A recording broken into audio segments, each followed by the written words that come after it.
मर्द की कमाई पर सबसे ज़्यादा हक किसका होता है?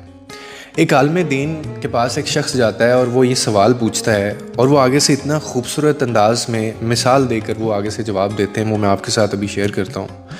वो आगे से कहते हैं कि अगर एक मर्द के पास अपने घर वालों को खिलाने के लिए सिर्फ एक ही वक्त का खाना है ना, और उसके घर में उस वक्त जो है वो उसकी माँ भी भूखी है, उसका बाप भी भूखा है, उसकी बहन भी भूखी है, उसका भाई भी भूखा है और उसकी बेटी भी भूखी है और उसका बेटा भी भूखा है, ये उस घर में मौजूद हैं, लेकिन एक वक्त का खाना है, तो वो किसको खिलाए? और साथ में उसकी बीवी भी भूखी है। तो वो आगे से कहते हैं कि वो एक वक्त का जो खाना है वो सिर्फ़ और सिर्फ अपनी बीवी को देना वाजिब होगा उसके लिए। क्यों? क्योंकि उस खाने के ऊपर सब लोगों की निस्बत जो है वो बीवी का हक ज़्यादा है।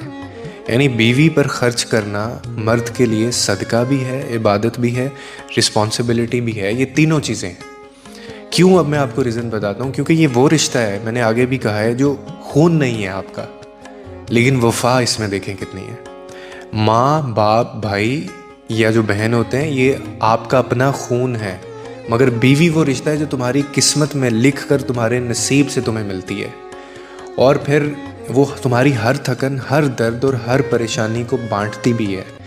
उसके दिल में तुम्हारे लिए दुआ भी होती है, तुम्हारी राह में कुर्बानी भी होती है। और फिर अल्लाह ने इसी रिश्ते के बारे में ये फरमाया है कि औरतें तुम्हारे लिए लिबास हैं और तुम उनके लिए लिबास हो। यानी आप अगर इसको थोड़ा सा समझें कि एक दूसरे का सहारा भी, इज़्ज़त भी और पर्दा भी। इसीलिए बीवी पर ख़र्च करना वो महज एक फ़र्ज़ नहीं है, बल्कि वो मोहब्बत का इजहार भी है और वो सदका भी है। बाकी आपके ब्लड रिलेशंस हैं।